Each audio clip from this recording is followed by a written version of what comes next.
Hello बच्चों, आज से क्लास 8 का फर्स्ट चैप्टर है वर्ग तथा वर्गमूल। क्लास 8 का फर्स्ट चैप्टर वर्ग तथा वर्गमूल। ठीक, तो पहले देखते हैं, इसमें दो चीजें हैं, वर्ग तथा वर्गमूल। आज समझेंगे पहले वर्ग। सबसे पहले समझेंगे वर्ग। वर्ग एक सीधी सिंपल सी भाषा में हम लोग समझ लेंगे।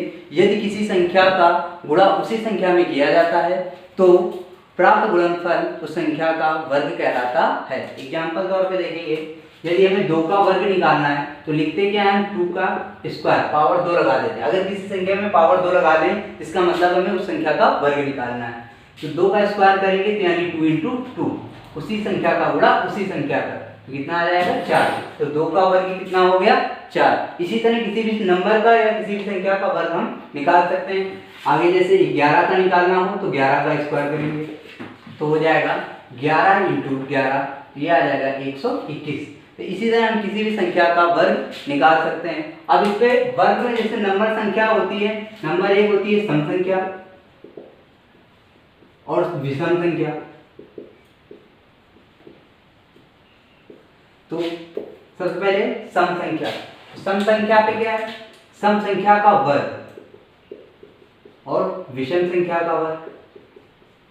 सम संख्या वर्ग में क्या है, एग्जाम्पल पे देख लेंगे हम। जैसे सम संख्या हमें पता है क्या क्या होती है, 2, 4, 6, 8, कोई भी सम संख्या लेंगे तो 2 का लेंगे तो 2 का भी ऊपर किया भी है, 2 का वर्ग निकालेंगे कितना आएगा 4, 4 का वर्ग निकालेंगे तो कितना आएगा 16।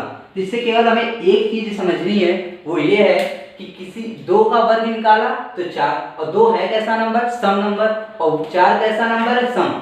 इसी तरह 4 का वर्ग निकाला तो 4 सम है और 16 भी सम है। तो यानी कि इससे एक चीज हमें पता चलती है कि किसी भी सम संख्या का वर्ग निकालते हैं तो उसका वर्ग भी एक सम संख्या होता है। इसी तरह दूसरा है विषम संख्या का वर्ग, उसका एग्जाम्पल देखते हैं।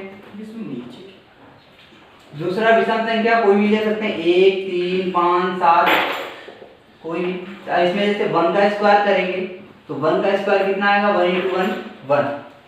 3 का स्क्वायर निकालेंगे तो 3 इंटू 3 इक्वल आ जाएगा 9। तो इसमें क्या है, इसमें भी वही चीज हमें एक सेम चीज दिखाई दे रही है कि 1 का स्क्वायर किया तो 1 कैसा है, विषम संख्या है, और इसका वर्ग कितना आया 1, तो वो भी विषम संख्या है। 3 हमारा कैसा नंबर है, विषम संख्या, और उसका वर्ग निकाला तो कितना आया 9, 9 भी विषम संख्या। तो इससे क्या पता चलता है कि विषम संख्या का भी अगर हम वर्ग निकालते हैं तो उसका वर्ग भी एक विषम संख्या होता है, उसका वर्ग भी एक विषम संख्या होता है। तो दोनों में सेम चीज है, अगर किसी सम संख्या का वर्ग निकालेंगे तो एक सम संख्या ही होगा, और किसी विषम संख्या का वर्ग निकालेंगे तो वो भी एक विषम संख्या होगा।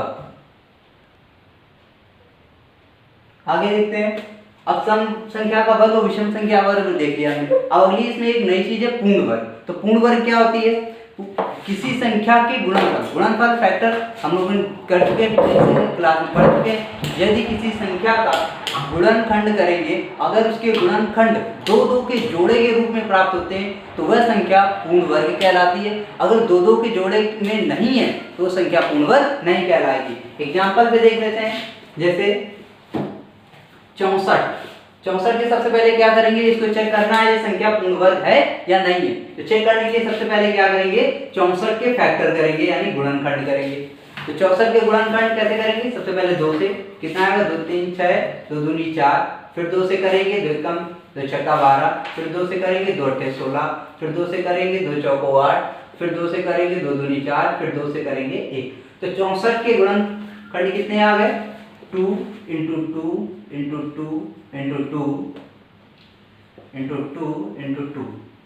अब इसमें क्या बनाना था, 2 के जोड़े, तो 2 के जोड़े बनाते हैं। तो एक जोड़ा ये बन गया, एक जोड़ा ये बन गया, और एक जोड़ा ये बन गया। तो इसमें क्या देखा हमने कि 64 के गुणनखंड जो हुए थे वो सारे 2 के जोड़े में हमें मिल गए।